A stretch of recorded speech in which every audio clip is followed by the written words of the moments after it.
Subscribe to Mufti Tariq Online and press the bell icon for more videos. السلام علیکم ورحمۃ اللہ وبرکاتہ۔ سامعین مکرم، گزشتہ 2-3 دنوں سے جو یہ معاملہ چھڑا ہوا ہے کہ مفتی طارق مسعود صاحب نے قرآنی رسم الخط کو نادانستہ طور پر غلط قرار دیا ہے، اور پھر اس کے ساتھ ساتھ انہوں نے حضور نبی رحمت صلی اللہ علیہ وآلہ وسلم کے امی نبی ہونے کی عجیب و غریب توجیحات اور تشریحات بیان کی ہیں۔ یاد رکھیے، مفتی طارق مسعود صاحب ایک اچھے پڑھے لکھے عالم ہیں، ان سے اس طرح کے الفاظ کی توقع بالکل بھی نہ تھی کہ وہ ایسے فکری مغالطوں میں خود بھی مبتلا ہوں گے اور پھر اس کے ساتھ ساتھ دوسروں کا ذہن بھی خراب کرنے کی کوشش کریں گے۔ اب بات کیا ہے؟ وہ یہ ہے کہ الیاذ باللہ نقل کفر کفر نباشد۔ مفتی صاحب اپنے بیان میں یہ کہہ رہے ہیں کہ نبی کریم صلی اللہ علیہ وآلہ وسلم لکھنا پڑھنا نہ جانتے تھے، اس لیے صحابہ کرام قرآن کریم لکھتے ہوئے اعراب و کتابت کی غلطیاں بھی کرتے تو نعوذ باللہ حضور نبی رحمت صلی اللہ علیہ وآلہ وسلم کو ان کی ان غلطیوں کا پتہ بھی نہ چلتا، اور پھر وہ غلطیاں ایسی ہی آج تک چلی آ رہی ہیں۔ یاد رکھیے، ایسی بات وہی انسان کر سکتا ہے جو رسم مصحف اور قرآنی رسم الخط کے اصولوں سے ناواقف ہو۔ پہلی بات یہ یاد رکھیے، ہم اپنی عربی زبان کو درست کرنے میں قرآن اقدس کے محتاج ہیں۔ قرآن کریم کی زبان ہماری گرامر اور قواعد کی ہرگز محتاج نہیں ہے۔ اس بات کو بڑے دھیان سے سنیے، قرآن کریم کلام خداوندی اور پھر اصل ہے، ہماری زبان اور عربی گرامر قرآن کریم کے تابع ہے۔ قرآن کریم کے بہت سارے کلمات ایسے ہیں جو عام عربی خط و کتابت سے الگ طریقے میں لکھے جاتے ہیں، اور پھر ان کا ایسے لکھنا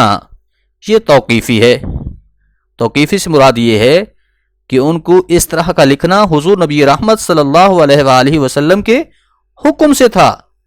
اور ہمیں اس کو اب بدلنے کی بالکل بھی اجازت نہیں ہے۔ اس طرح کی کتابت کو رسم المصحف اور قرآنی رسم الخط بھی کہا جاتا ہے۔ اب علماء، محققین و ماہرین نے قرآن کریم کی قرأت صحیحہ اور غیر صحیحہ کے درمیان فرق اور امتیاز کے لیے جو بنیادی اصول اور ارکان ثلاثہ مقرر کیے ہیں، ان میں سے ایک بنیادی رکن مصاحف عثمانی میں سے کسی ایک مصحف کے رسم کے ساتھ موافقت بھی ہے۔ عام خط اور پھر قرآنی رسم الخط کے درمیان فرق کو ذہن نشین کرنے کے لیے ہم آپ کے سامنے چند ایک مثالیں بیان کر رہے ہیں جن سے آپ بآسانی اس بات کو سمجھ سکیں گے۔ نمبر 1 پر ہے العالمین، دوسرے نمبر پر ہے الرحمن، تیسرے نمبر پر ہے الصالحات، چوتھے نمبر پر ہے ہؤلاء۔ اب ان کلمات طیبات کا موجودہ خط جو ہے رسم عثمانی کے موافق ہے، کیونکہ ان میں الف لکھنے میں نہیں، صرف بولنے میں ہوتا ہے۔ لیکن اگر انہی کلمات کو اس طریقہ پر لکھیں، العالمین، الرحمن، الصالحات، ہؤلاء، اب ان میں خط تلفظ کے موافق ہے مگر رسم عثمانی کے بالکل خلاف ہے، کیونکہ ان میں الف لکھا ہوا ہے۔ اب اس مختصر سی تمہید کے بعد یہ جاننا بھی ضروری ہے کہ قرآن مجید کا یہ رسم الخط توقیفی و سماعی ہے، یعنی کہ نبی کریم صلی اللہ علیہ وآلہ وسلم سے سنا گیا ہے اور پھر آپ ہی کے حکم کے مطابق املا کیا گیا ہے، یعنی کہ لکھا گیا ہے، اور لوح محفوظ کی کتابت اور رسم الخط کے مطابق یہ اللہ کی جانب سے نازل کیا گیا ہے، جس میں کسی بھی قسم کی قیاس آرائی کا ذرا برابر بھی دخل نہیں ہے۔ محققین علماء کا یہی فیصلہ ہے، جس طرح کہ علامہ برہان الدین ابو اسحاق ابراہیم بن عمر الجعبری، جن کی وفات ہے 732 ہجری، وہ لکھتے ہیں کہ رسم المصحف توقیفاً ہوا مذہب الاربعہ، یعنی کہ تمام ائمہ کرام کے نزدیک قرآن کریم کا جو رسم الخط ہے وہ توقیفی ہے، اللہ اور اس کے رسول صلی اللہ علیہ وآلہ وسلم کے حکم کے مطابق لکھا گیا ہے۔ اب جو سب سے اہم بات ہے وہ یہ ہے کہ مفتی طارق مسعود صاحب کو ناپ تول کر بات کرنی چاہیے تھی۔ انہوں نے جو یہ اپنا بیان دیا ہے اس سے پورے مسلمانان عالم میں بے چینی کی لہر دوڑ گئی ہے، جس کی وجہ سے مسلمانان عالم کے قلوب و اذہان کو تکلیف پہنچی ہے۔ انہیں یہ دیکھنا چاہیے کہ عربی زبان میں گرامر کی جو پرانی سے پرانی کتابیں لکھی گئی ہیں وہ نزول قرآن کے تقریباً 200 سال بعد لکھی گئی ہیں، اور پھر ان کتابوں کو عربوں نے نہیں بلکہ غیر عربی لوگوں نے لکھا ہے۔ اگر قرآن مجید میں گرامیٹیکل کوئی مسٹیک ہوتی تو کفار مکہ اور پھر مشرکین مکہ اور اسی طرح پوری عرب دنیا خاموش نہ رہتی، اور وہ اس غلطی کا بتنگڑ ضرور بناتے۔ وہ عرب فصحا جو قرآن کریم کے چیلنج کے جواب میں خاموش تھے وہ اس غلطی کی نشاندہی کیوں نہ کرتے؟ لیکن کبھی بھی کسی بڑے سے بڑے ادیب اور عرب کے بڑے سے بڑے شاعر نے قرآن مجید کے کسی اسلوب یا انداز کو عربی زبان اور گرامر سے متعارض نہیں کہا۔ یعنی انہوں نے یہ نہیں کہا کہ قرآن کریم کا جو اسلوب ہے یہ عربی زبان یا پھر عربی گرامر سے موافقت نہیں رکھتا، کبھی کسی نے یہ بات نہیں کی۔ لہٰذا عربی زبان وہ ہے جو قرآن کریم میں بیان کی گئی ہے، عربی زبان وہ ہے جو حضور نبی رحمت صلی اللہ علیہ وآلہ وسلم کی زبان اقدس سے نکلی ہے، جس کو دشمنوں نے اپنوں پرایوں دونوں نے عربی زبان کا اعلیٰ ترین معیار قرار دیا، جنہوں نے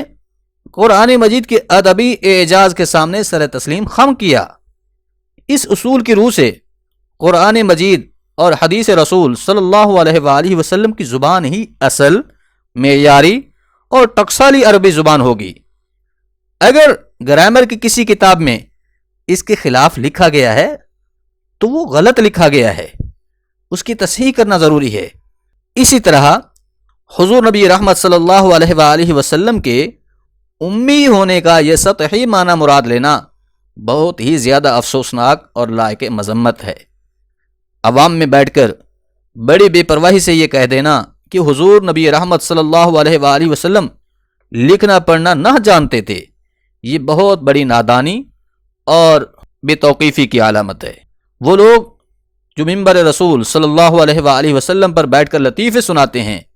اور پھر شادیوں کے موضوع کے علاوہ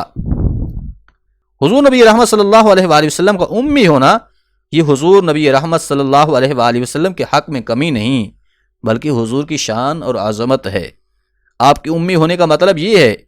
کہ آپ کریم صلی اللہ علیہ وآلہ وسلم نے دنیا کے کسی استاد کے سامنے نہیں پڑھا، کسی دنیا دار کا آپ پر احسان نہیں ہے، بلکہ آپ کریم صلی اللہ علیہ وآلہ وسلم کا استاد خود رب العالمین ہے۔ جس طرح کہ اللہ نے فرمایا الرحمن علم القرآن خلق الانسان علمہ البیان، حضور نبی رحمت صلی اللہ علیہ وآلہ وسلم تلمیذ الرحمن ہیں، یعنی کہ رحمان کے شاگرد ہیں، اور ہمارے سارے علوم و معارف آپ کریم صلی اللہ علیہ وآلہ وسلم کی قدموں کی برکت سے ہیں۔ اگر کوئی امتی یہ کہے کہ حضور نبی رحمت صلی اللہ علیہ وآلہ وسلم کو لکھنا پڑھنا نہیں آتا تھا اور آپ کو غلطی کا پتہ ہی نہ چلتا تھا تو یہ بہت بڑی محرومی، کج فکری اور بے عقلی کی جسارت کرنا ہے۔ مولانا ظفر علی خان نے سچ کہا تھا، جو فلسفیوں سے کھل نہ سکا، جو نکتہ وروں سے حل نہ ہوا، وہ راز ایک کملی والے نے بتا دیا چند اشاروں میں۔ اب مفتی طارق مسعود صاحب کو چاہیے کہ وہ اپنی اس غلطی کی کوئی وضاحت نہ دیں بلکہ فی الفور اس سے رجوع کرتے ہوئے توبہ و استغفار کریں اور سوچیں کہ یہ جملے جو انہوں نے اپنی زبان سے بیان کیے ہیں وہ کتنے بڑے گناہ کا وبال بن رہے ہیں۔ اللہ رب العزت کی بارگاہ اقدس میں دعا ہے کہ وہ کریم ذات ہم سب کو صراط مستقیم پر گامزن رکھے